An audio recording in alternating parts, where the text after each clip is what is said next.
you got to look at it. So you're looking at it like hold on, Mike. Classic Conversations, JT and Low. Please hit the like buttons and the heart buttons and all that type of stuff. It's going to help our algorithm go up. Now go ahead, go. Mike.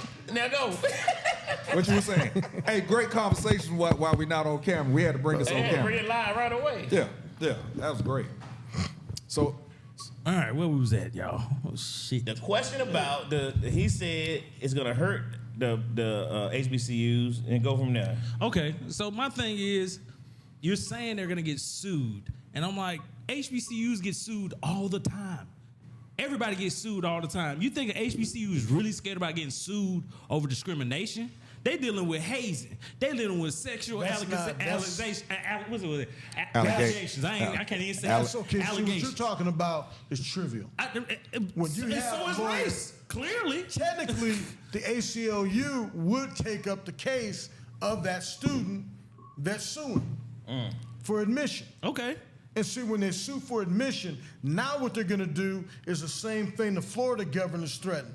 When a president wants to threaten a state to do anything, we're going to withhold your. If you keep on doing this, we'll withhold your road funding from the feds or whatever the feds give school systems. They can withdraw it if you don't comply.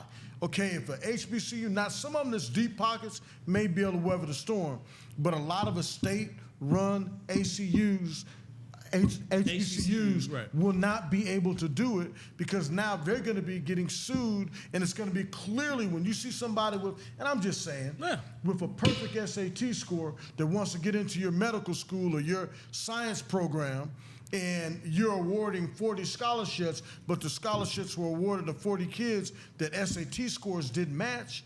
That's a lawsuit. But here's the thing. We're saying about hypotheticals. That's not hypothetical. It is hypothetical because every HBCU doesn't have great programs. It's only a few that have great programs when it comes to medical, that's one, and engineering. The rest are liberal arts. Okay, even you know what I'm saying? So if you're looking at it, if we're looking at a demographic that we were talking about, they're normally in engineering and medical. You know what I'm saying? So that's what I'm telling you. I do this. So if we talking about liberal arts, that's all black schools is. It's Presbyterian, Episcopal, AME, and whatever other churches. Okay. You get what I'm saying? But my point is, when somebody can get a free ride, it's one thing when they want that degree and want a free ride to maybe go to law school. Why pay for it when you can bump a black kid out of the HBCU? That's what it's going to come down to. Because you're going to have some white kids that got a racist white daddy or a Republican white daddy that's going to do it for shits and giggles because you got deep pockets. And they do that now. Yeah, okay, my point though is when you come out with a real lawsuit that when they ask, okay, what was your admission standards, they're going to subpoena everything that came out. Okay, what are your admission standards? They'll have experts from the field and hire them out, and they're going to examine every single essay that was written, every single test score, and when they look up and see there's a wide gap between that kid with the perfect SAT score and the kids. And by no means I'm not insulting HBCUs and saying that everybody goes to an HBCU couldn't qualify to go no, but everybody knows Fort Valley State has put a lot of college kids in college and graduated them that couldn't get into any other school. Yeah. Okay, so that's what I'm talking about. When that happens and you're giving out all that financial aid, or you have scholarships that are available, and there's maybe you got 100 scholarships you give out a year, watch. If you look at Tennessee State University, that looks like an integrated college now, the campus. When you look at Morehouse School of Medicine, you might as well call that Florida International. I'm serious. By the number of non-black, traditional-looking black. To have an educated discussion on this, we would really have to look at the statistics. Yeah, I've been. It's happy 4th. Yeah, understood. Statistics to really look at, because even though you're saying what you can see, we got to look at statistics on realistically how many of those kids are actually applying. You get what I'm saying? A lot of people, think about it. Everybody just really found out about HBCUs realistically, the world, but within this year. Think about 2 years. If I'm a Caucasian or Asian or any other, and my kid is bright, but he ain't bright enough to get into Georgia Tech, or he's not bright enough to get into Emory Medical School or any law school. And you got Hampton, you got Howard, and you got Southern. Now, Hampton and Howard, I know for a fact they got some top-tier students, but they also do a lot of educating and bringing people up and lifting them up and helping them. Yeah. So now, when you put those kids in with those perfect scores that have been taught that from the first year they got into high school, I just really feel like you're saying it like there's not enough seats at an HBCU, and I think you should take a tour and realize there's plenty of seats. Let me ask you this. I think what Asakop is saying is in regards to the scholarships that's given. So let's just throw a number out. Let's say 50. I'm just throwing a number. What you're saying is now that this is coming to effect, there's going to be some kids coming in, say taking 20 of those that actually could have went to some other kids that probably couldn't qualify for other schools. Exactly. Now, and I get what you're saying, the seats. Yeah, if you pay for it, they're going to make a seat for you. But we're talking about the scholarships. To go to a black school. But we're just talking about the scholarships. I think that's what he's talking about. But I think, just to chime in real quick, the regular HBCU may not be as much of a threat as it is the specialty part. And what he said about the doctor program, I mean, those are limited seats. Those are really limited. You know what I mean? So if they start going off those seats, that's a serious issue. Now that makes sense to me. But I'm saying like the rest of that, then to me, as culture evolves, y'all know I love evolution. So as culture evolves, that pushes other universities to open up departments. They start requesting for more things. Like if a school is a liberal arts school and they're like, wow, it's business. Wow, I see that a lot of people are now wanting to be engineers. Well, we need to add an engineer department and we need to do it ASAP. You get what I'm saying? I'm not saying that it's not possible. I'm saying, why wouldn't we be able to look at it as a thing of they're rising to the occasion instead of saying they're about to get screwed? No, black is black. Black always come out on top. Regardless how we look at it. Well, I look at it a little bit different. If you look at Clark, Atlanta. Okay. Clark, Atlanta, my sister, that's where she got her master's from. And if you look at, I would venture to say there at least, and you went and you graduated from Clark. So I would, what are they now, 65% female to male ratio or 70%? That been known. How about I say? Yeah. Okay, might be 80, okay?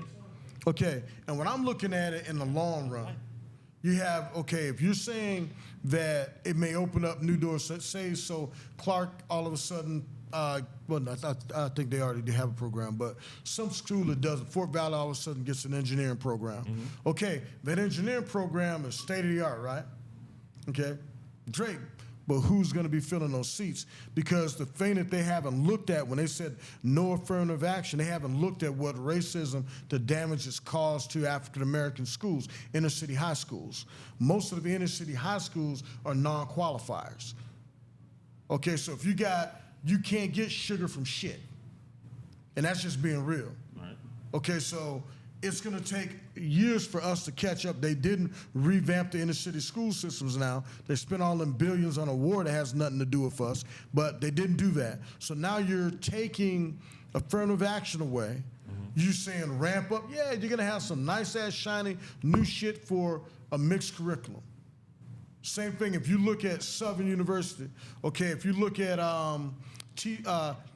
Tennessee State University.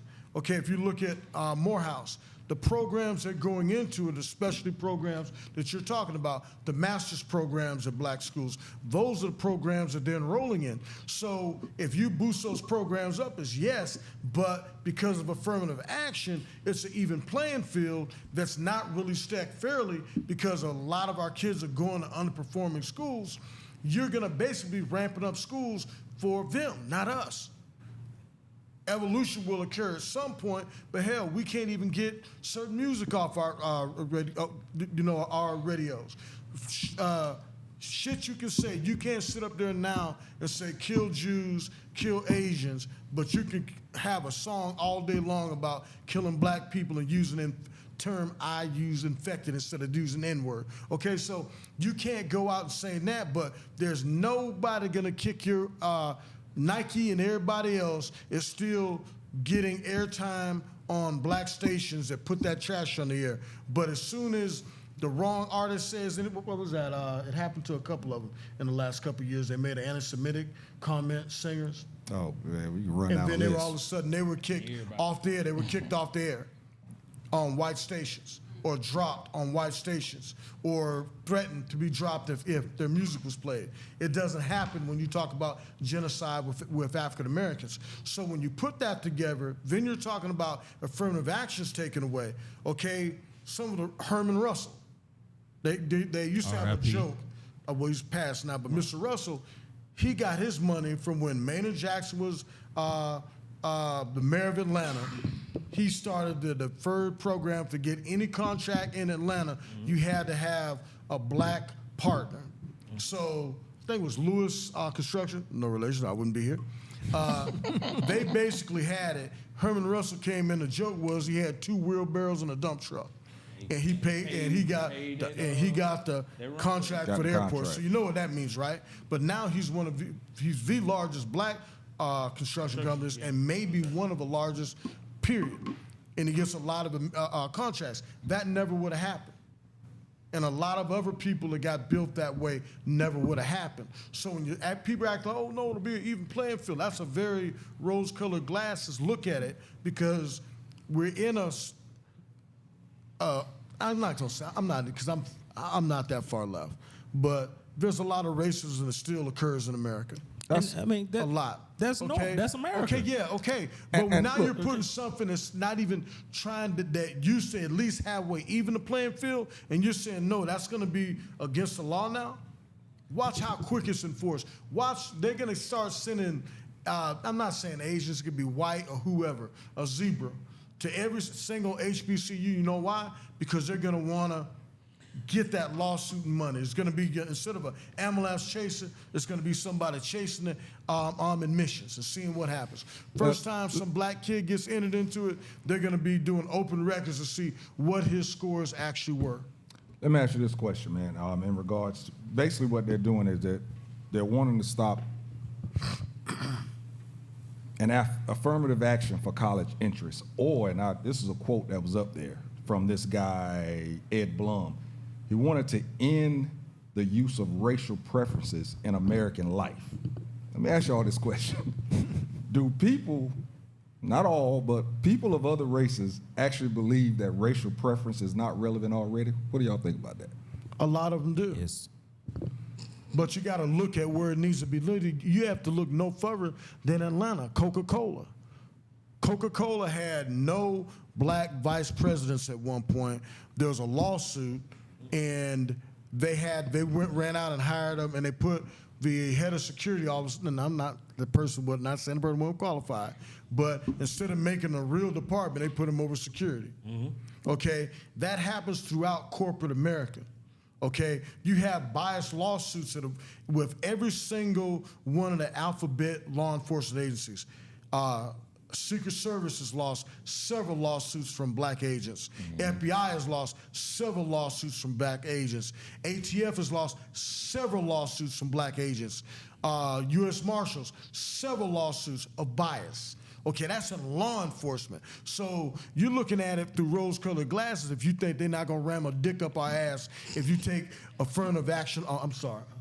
I'm saying if they're not going to make it more difficult in America, if you basically say now we can just not even pretend that we're going to do right. Now they don't have to pretend, so now a company can straight up say, I'm just going to go for the best qualified person. Okay, now if they're not even going to look at any black candidates, we can't even get a black fucking football coach. And that's the most public shit there is out there. So now when you're talking about black boardrooms and companies that are 99.9% white, you think they're going to hire your black ass now when they don't have anything keeping them from not doing it? Come on. And it's not, one more thing. It's not about college either. This is across the board. Oh, yeah, that's this is everything. And because I was going to ask in regards to affirmative action, some people say that it's, some people believe that it's a good thing for us to get in a position, in a seat, so that you can bring others with you. But then some feel that when you are pushed ahead because of affirmative action, your colleagues or whatever don't give you the same respect because they feel that you didn't get it on your merit they got it because of a program. They gonna think that regardless. That's all, and I was gonna say too, like we used to have the big thing about the names. You know how you name your child a certain way based, when they grow up, and we used to, kind of joke about it, but from knowing and being in a relationship with a woman who works in HR, it's definitely. Oh yeah, they look at names. Something they talk about. You know what I'm saying? Oh, yeah. When she, like I said, when she first started working there, she thought it was so odd. She was like, I didn't really think it was true. When they started reviewing applications and pulling actual applications for the company she worked for. Look at the name and push it to the side. Don't even look at the qualifications. Don't even look at the qualifications based off of name. And this was an insurance company she worked for, but it was just odd. That's commonplace. It's just commonplace. Like Facts. she said, she didn't know until she was in that position. So. Number one fan said the justice who inherited Mitch McConnell's stolen Obama Supreme Court seat, Gorsuch said remedies to eliminate racial discrimination is unconstitutional. So the voting rights, civil rights, housing, the Brown decision are all unconstitutional. And she said, do y'all know the amount of white affirmative action legacy scholarships white parents buy? For sure. I mean, you figured, it's this point with, like you said, the Sambo they got in there. Thomas, like you said earlier offline, he's an affirmative action baby. Yeah. You know what I mean? And he seemed to really believe he got everything on his own merit. He knows what the deal is, but he's just drunk the Kool-Aid all the way. Orlando said they won't be hiring us. These are facts. But let me ask you a quick question. How do you think the other part of the decision from the Justice Department in terms of being the ability to legally discriminate now, because now there was the issue with the businesses. The businesses can now, deny you. Oh yeah. Just to deny you. Yeah, based on who you are. Yeah, your sexual preference. Whatever. But is it just gonna be sexual preference? If they can deny you? I'm surprised that one came out as powerful as they are. That's almost like, the white water and black water, ain't it? I mean, am I missing something? But it seems like they can now discriminate against anything. Anything. And anyone. Anything. I mean, that's America anyway. Like, realistically, if we've talked about this before on the show, black people have been shopping with black people more and more and more and more. It's not really shown, but it's fine. Because when it happens like this, America does what America does. If you're not putting yourself in a position to win, then you're going to be playing behind, correct? Yeah. All right. So we talk about voting. We talk about the necessary things during midterms. The thing is, once it really happens, those that are not paying attention, they're going to be the first ones crying. They're going to be the first ones talking about protests. Sometimes it's just everybody can't get on the boat. You get what I'm saying? You can't save everybody. So realistically, to me, when it comes down to doing this thing, we just got to focus on, okay, cool, that's what y'all want to do? Bet. We going to take care of us. Because if you go down to the Jewish community, they take care of them. When you go to that Kroger, that thing say kosher. You go to the Chinese or the Hispanic area, they passing out popcorn and giving away watermelon on Saturdays. They playing their little maracha music, and they having a good time. They got their own cabs and everything. You know what I'm saying? They are having a good time. They're not thinking about this. Why? Because they already know what America gonna do. So they taking care of them. So the reality is, for me, is like, oh, okay, that's what y'all gonna do? Cool. Be you. Because we're gonna take care of us. You did. But do you think, but do you think, it's real talk though, do you think enough of us really understand what this vote really means to us? No, I don't. So, and I said it based on what you're saying about the fact that these other races take care of each other, and we're such a large consumer of everything, but the people who doing all that buying, Pookie's bouncing. but the ones who are in line to buy stuff, the ones who trying to rush the other locations that they shouldn't be shopped at anyway, I don't think they really know. And that's like it's like almost like an addiction. You know, like a drug addict, when they can't get their fix, they start tweaking. They're going to go through their withdrawal. You know, they're going to need somebody to show them. That's just what it is. That happens with us on a regular basis. We're in a cycle right now. So once that cycle happens, it's going to be like, we don't know what to do. Then miraculously, somebody's going to show up and be like this, welcome to Blacktown. We got all the black you need. We got this, we got that, I love it over here. And that's just what it is. Everybody's not a leader in our community. We know that. We know we got a lot of, as you say, infecteds. I can't give up on them. I won't give up on them. At the same time, we can help them. The best what we can do is do what we do now. They be like, oh man, you don't like going over there? Oh, they ain't let you in there? You know we got to shop up here, right? For real? Come on, shop with us.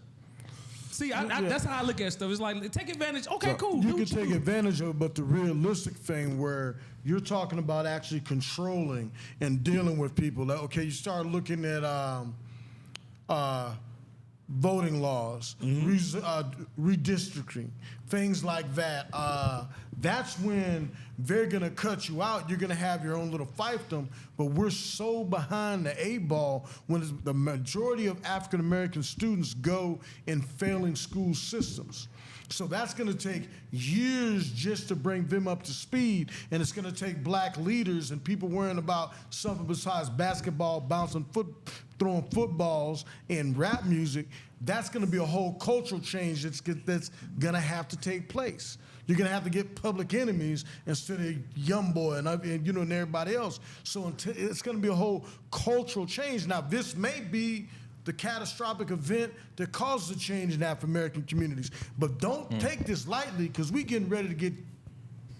Yeah, we know. Hey, you know, it's funny. You said it already. And you know what? And I agree with you, too. Just like, I asked people in our community how many grocery stores we own. Mm-hmm. None. How many hospitals do we own? Mm-hmm. But we got black doctors, we got nurses, we got everyone who does these jobs, but they live in different neighborhoods and they work in different communities. Mm-hmm. And the problem is we need our own. Mm-hmm. So maybe this is the time to actually step up, as they used to talk about, pull up your bootstraps. And before people start judging that, we got plenty of money, but we don't spend it on ourselves. We're giving it to everyone else. We're handing them out. We get. I'm just saying, it's a lot of money out there, and it's a lot of power, but we don't understand the power that we have. It's like we're not sticking together. We never have. Right. That's the problem. We still believe, like number one said, the white man's ice is still Clarence Thomas colder, and that's the problem. We still believe that we have to shop at their stores to have any kind of significance. We got to buy their cars, we got to buy their grocery store. We got to buy. We have to. If we don't get their stuff, then we're not there yet. You know what I mean? And that's that mentality. And we'll destroy what's in our neighborhood, but not theirs. And that's. And see, now you got to look at it because of public opinion, affirmative action, and everything else. Publix will go into a black area. Kroger will go into a black area.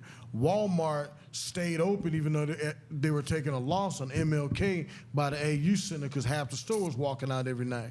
They have to hire 2 police officers there off duty. But that situation is not going to occur anymore because now, if they don't, what are you going to say? What are you going to do? There's a lot of things. This is going to be far-reaching, a lot more than people are going to think. You got to look at things like ASFAB scores and going in the military. They're already going up to the fact that a lot of black kids can't even qualify because of the failing inner city school systems. They can't even use the military as an option like it used to be because they can't pass the ASFAB. So now there's not going to be any, we got to have some African Americans in there. Hell no, the military is going to be lily white or other than black. And that's when it'll still be black. They just won't have the good jobs. No, because they don't even need that because they can, believe me, there's and you know that you're officer. They purposely tried to keep a certain amount of African Americans in the military. They don't even need to do that anymore. There's a lot of things they're not going to from anything, they don't have to do it. Putting Haagen-Dazs ice cream in a black neighborhood store. They don't even have to pretend to do it anymore. They don't even have to have the same stuff on shelves. Well, There's a lot of things that's going to change. And, people looking at it like it's not that big a deal. When I was watching it unfold and watching on CNN and listening, and, dude, we just got D'd down. Right in our faces. well, I don't know. I'm going to give a shout out to this young man. And I don't didn't know even if get a he's courtesy of a reach around. I don't know if it was affirmative action that got him there, but 43-year-old Sean Tresvant has made history as the first ever African-American CEO of Taco Bell. Taco Bell currently serves over 2 billion customers with more than $10 billion in annual revenue. He actually started 2 years ago, joining the company as a global chief brand officer, and now he is the actual CEO. So I don't know if it was from affirmative action or what, but I want to give him a shout out for being sure. in charge of Taco Bell as a black man. You know what I'm saying? And he's 43. He's young. See, and here's your thing, though, man. This is what people don't understand. However he got the initial position, those things are going to start going away because they don't. They don't have to hire you. Yep. So a lot of people not even going to get the opportunity simply because we don't have to hire you no more. Put it this way, like you said, the people that was against affirmative action will change their mind once these folks are not getting these positions and able to reach down and help others. The American way is really set up for one race to have preferential treatment, and when and if that race feels they are not, or if any action law is proposed to balance things out, then they want to say giving another race is preference. Giving another race preference takes a spot or a chance for their own race. That's the American way. Me and our producer talked about it on my moment with JT about it. And that's what Ben was talking about. Sometimes you got to make it do what it can do for you so that it can be better.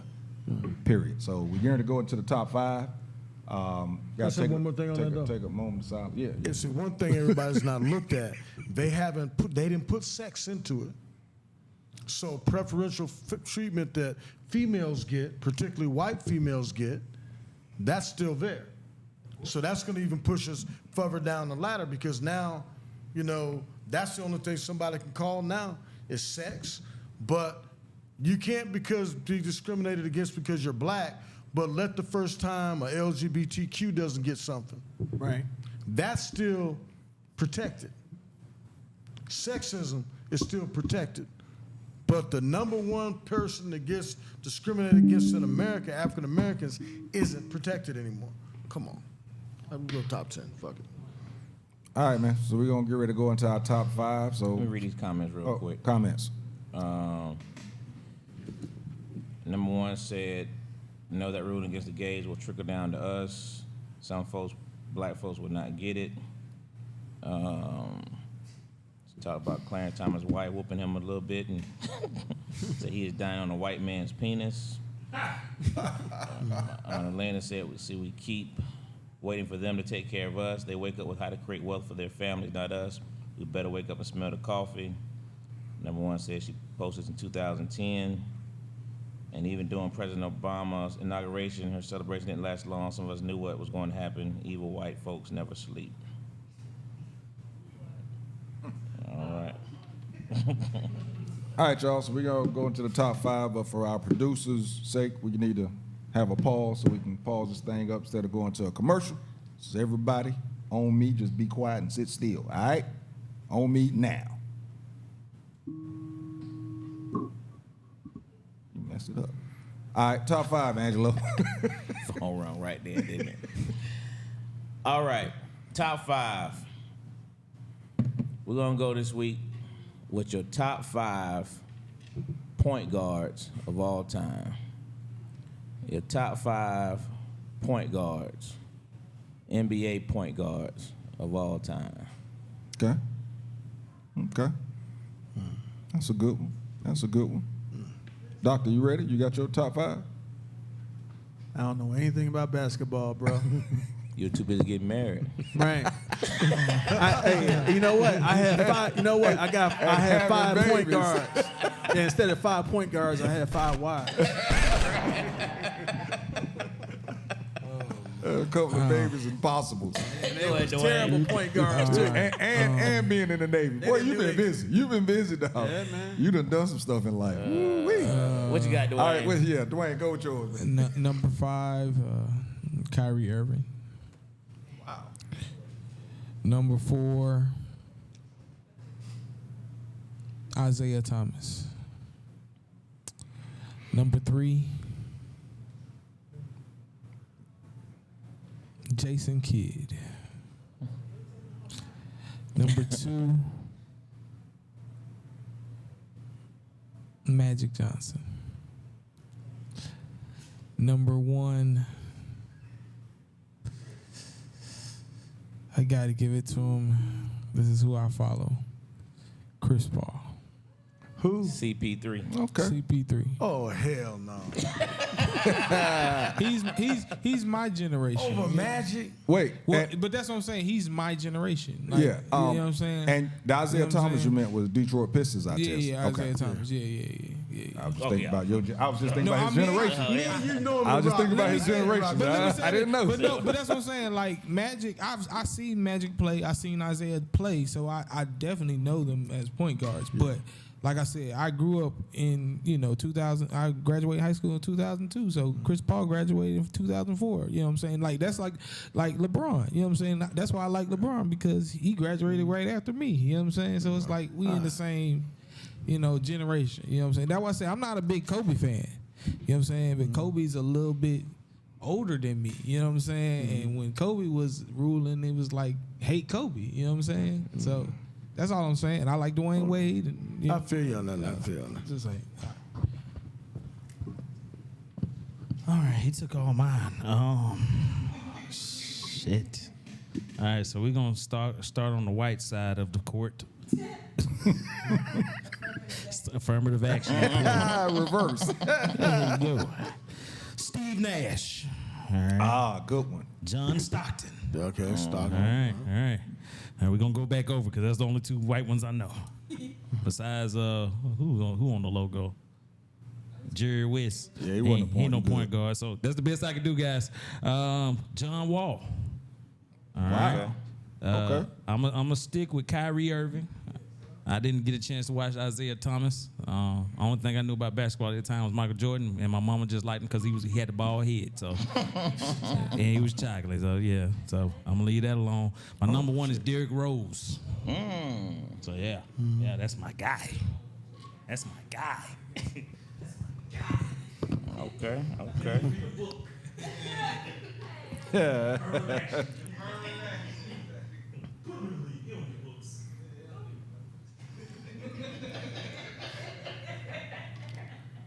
What you got, MJ? All right, I'll go with Kyrie at 5. Stockton. Let's see.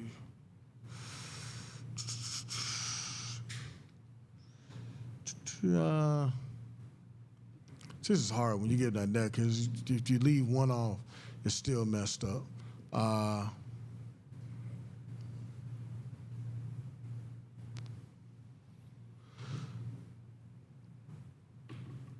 Isaiah Thomas.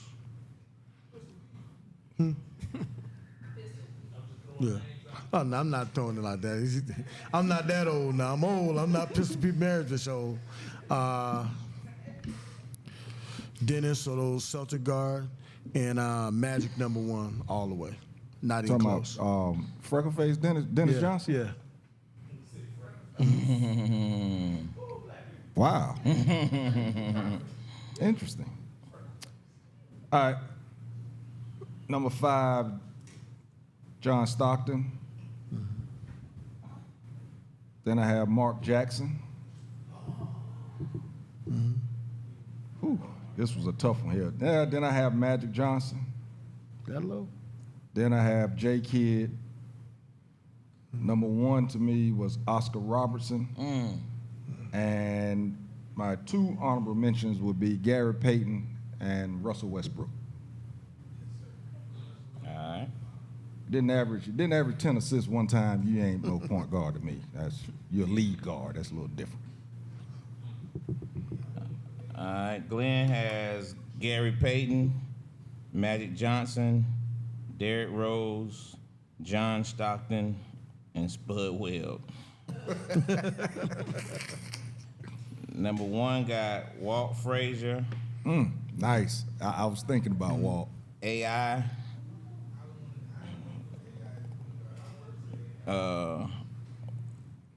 Westbrook, Gary Payton, and Oscar Robinson. I was trying to have one that nobody picked, but y'all picked him. I got to go with the Big O, though. Big O, Oscar Robinson. Got to keep him in there. Hey, man. The Big O. I'm going to go with Kevin Johnson, Nice. Yeah. Phoenix Suns. 10 assists before. Yep. And then I will go, guess I'll have to, gotta go John Stockton. I was torn between him and Mark Price. Me too. I just went with the assist.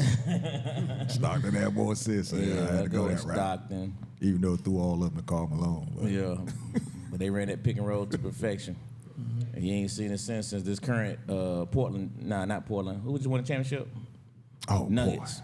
Boy. Nuggets, They run that joker like a science too.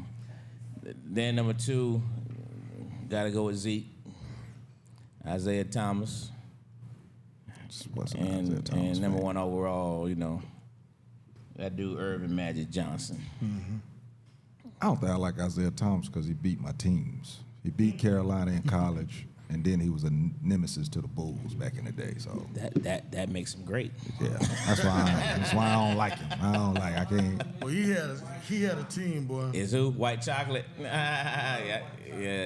He had a quick little run.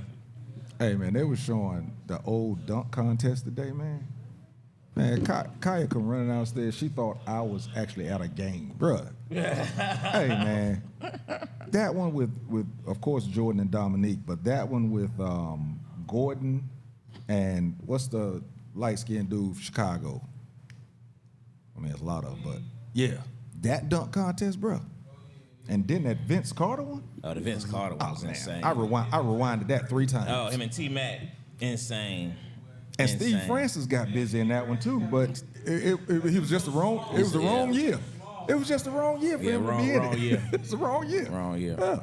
Kiki chimed in. She said she don't know we picking sound like point guard, so she going her son Rayshawn Ford, her all-time favorite. Respect. Respect. Sure. So Dr. Bullhead, man. Anything you got, man? How to follow? We got to have you back, dog, for the whole show. All right. You are a show in itself. Real talk. Tell everybody where they can follow you at, where they can purchase the book at, and all that good stuff. And talk about your next book that's coming out. Well, you can follow me on Instagram under Chief Bullhead. My next book, like I said, is going to be Men Protect Your Booty. I don't know if I'm interested, but I just don't know if I want to read it. I'm scared. It's like looking at certain TV shows where I got to keep turning my head. I'm scared. Yeah, you know, the reason why I started writing books is because someone told me I couldn't write a book. Okay. And one thing I like to tell the audience is whenever someone tells you you can't do something, don't believe them, because I'm a living fact of things that I've done that people told me I couldn't do my whole life, and I'm telling you, like, No, there's just, you gotta understand. We love jokes. There's so many jokes you left out there. okay, right yeah. They showed up, didn't tell you that you couldn't get married. They did not tell you that you could not get married. Yeah. Look, gonna roast you. hey, look. Brothers, don't get married until you can financially and psychologically Protect and your everything and everything else. And you know, I tell men this all the time. Mm-hmm. When you get married, you should be in a marital bliss for about 4 years before you even think about kids. Because if you don't like the person that you're with and you break up, then it's not going to really work out that well. So until you are really ready to take care of a woman and take care of children, protect your sperm. Don't do what I did. I was just all out there. Slanging. Yes, That's right, sir. you got it took. But I did get married to him though, so it wasn't like I had a whole bunch of I'm just saying baby about mamas. the rape part, and that got me. You didn't choose well. Yeah. My choices were very poor. Yeah. I'm glad you made the right. Don't let that be you. I'm glad you got to that right choice, bro. I'm seriously, blessed now. Seriously happy for you. For That's that. good. You got a good one. But after the show, I think you need to talk to him. We're gonna get that kid thing. I think there's some steps that you can take to make that happen, and I think he can help you with that. Real talk. Seriously. MJ, what you got, bro? Hey, affirmative action just got me because I look at it in the 90s in Atlanta, Black City, myself, well, at the time we had Deputy Chief Jackson was over CID. We had Lieutenant Keith Meadows, who's Chief Meadows in South Fulton now, and I was a sergeant over the gun and gang unit. And I did a FBI task force, was over that also. Other than that, there wasn't a single supervisor that was black other than us three. And that's out of all the different units. And that speaks volumes. And when you don't put any safeguards in place, it's going to be hard for people to get a leg up, particularly when it's one of those jobs where I can just look at you and, I'm going to give me an interview. And what's going to happen, you're going to see a lot of fake-ass interviews where a black person never really had a shot. You think you're getting mad about not having a black football coach? Fuck a football coach. There won't be anything in America left black. And you can only look at that and see the Capitol get stormed. Those weren't rednecks and trailer parks that stormed the Capitol in January. Those were lawyers, doctors, politicians, military officers, police officers, firefighters. That was main teachers. And that's why they weren't prosecuted. They weren't, if believe me, if it was trailer park, they would have sacrificed them. But those people weren't prosecuted. They cherry-picked it. And if you think we don't have to watch out for that, that's all I got. Hey, man, to pick up on that, MJ, and just, we didn't get to the topic, but, what's scary about this scenario is the fact of, one of the topics we were going to discuss was, the fact that this is a lifetime appointment. And 45 was strategic on who he placed in these positions. Very, very strategic. So this guy's still winning out of office. It's crazy. And these people are fairly young, and they just reversed things that were fought for, died for, and they just reversed it. And it's just scary, the fact that I don't think we get it, I'm not going to say no one said anything, but I can say that I've been looking. I did some Google searches and all that stuff. I was trying to find some of our super pastors who are going to comment on this thing. And thus far, I haven't found any. Because this is such a big thing to us. And these things that, number one said earlier about that discrimination thing, man, if you don't think it's not going to trickle down to our people, you are fooling yourself. I mean, and then the affirmative action, these laws, I was talking to my kids about this thing. I mean, these laws are just so serious. And I hope folks, you better talk to your kids. You better make sure your people understand what's really going on, man. I had a real deep dialogue with mine today about, this thing and just how it can affect, man. So, we better wake up and smell like my aunt said earlier, smell that coffee, because it's brewing, and it's brewing real big. So anyway, I did want to shout out real quick, Teasy, my son Alec. He did all the barbecuing today. Very impressive. It was so cute to sit out there, and he had his chair outside by the grill. Yeah, it was cute, man. It was just cute. You know what I mean? That's his baby. Hey, How old is he? baby? Hey, he had a chair out there, man. He had a towel on his shirt. Like, So he was ready. I said, "What? Look at that boy out there, man." How old is he? He just turned 19. Okay, cool. But that was kind of cool. Happy birthday to my Uncle Lewis, man. He turns the big 70 tomorrow. July 5th is his birthday. Happy birthday, Aunt. That's my Turns mom's 70 birthday years too. old, man. You know, we're gonna be celebrating with him this weekend. He got something big planned, and he does it big, so we're looking forward to that. I think that's all I had to cover. And I met Carol S1. All right, tease what you got. On the birthday shouts, man. Adrena Howe, I saw you tune in. Happy birthday to you. I promise you I'm going to get a post up before midnight because she is seriously a dope person. Happy birthday to my mom. Her birthday is tomorrow also. Oh, that's what's up. Happy birthday. Happy birthday, Mom. I'm not even going to shout her. I'm 55. So she's 73 years old, still kicking, man. She's That's actually in what's up. Texas kicking it right now.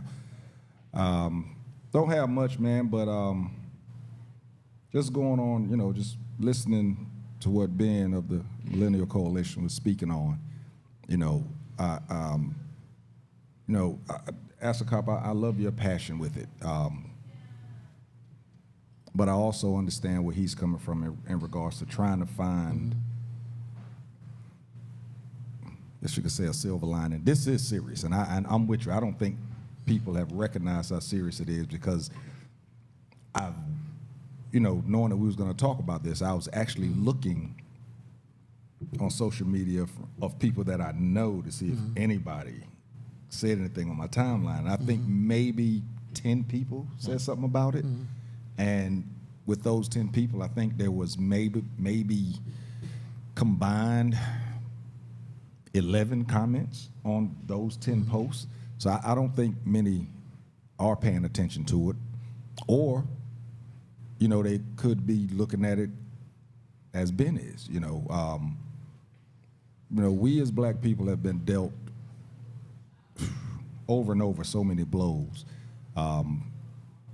Did it earlier tonight, a moment with JT, a classic man's belief. Sometimes you have to recognize what it is, and then you just have to make it do what it can do for you.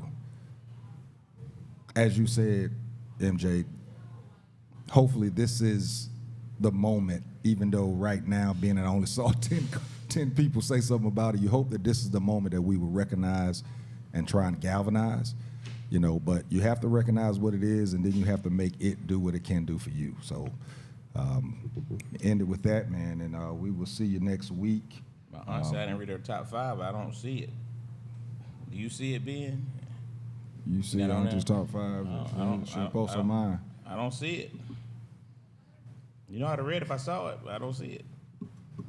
Put it up there real quick, Auntie. Put it up there real quick. Yeah, somebody type them in real quick, but I don't see them. I don't want to skip nobody's top 5. Right. Type it in there real quick. But I definitely don't see it. Gonna try and shout it out. Everything.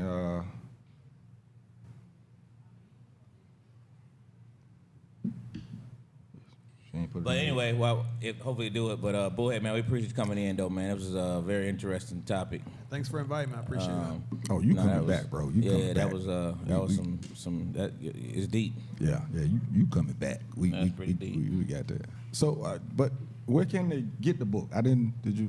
They can get it on Amazon, or they can also just DM me on my IG. Instagram. Okay. And I can order it for them. Huh? You see it? What is it? Magic Johnson, Steph Curry, Isaiah Thomas, Walt Frazier, and AI. All right, I would never skip you. I ain't see it. I'm sorry. I still don't see it nowhere. I have to correct you though, dog. She said Walt Clyde. Clyde She said the whole Frazier. name. It's his whole name. Got to say Clyde Frazier. Walt Clyde Frazier. I think he was the first one to have his own sneakers. He had the Clydes back in the day. Yeah, way back in the day. I don't think he got paid for it. We were just wearing his sneakers and saying they was the Clydes. I saw you, JJ, tuning in. JJ's football talk, man. The fantasy football. They already got started. talking to fantasy football stuff, man. Good stuff, man. Can't wait for it. Hey man, we have to do a show on these pronouns. The days and the he's and the she's. Yeah. What about the adjectives? We're gonna need an instruction. You got the adjectives We're gonna too? need an instruction manual. That's what they saying. Yeah, I didn't know they had adjectives also. Yeah, it is. All right, man. So we will be back next week, 8:30ish, as usual. Classic Konversations. Hey, wait. Hey, man. Y'all told me to bring some. Y'all better eat some of this food, Oh, man. We're gonna sample, man. We're gonna sample for sure. I've been smelling it the whole time. I'm gonna fuck it up. I know you ain't get your regular meal. Yeah, I was running and ditching and dodging. So. All right, man. Classic Konversations with JT and Lo. That's a cop. And we out. You dig?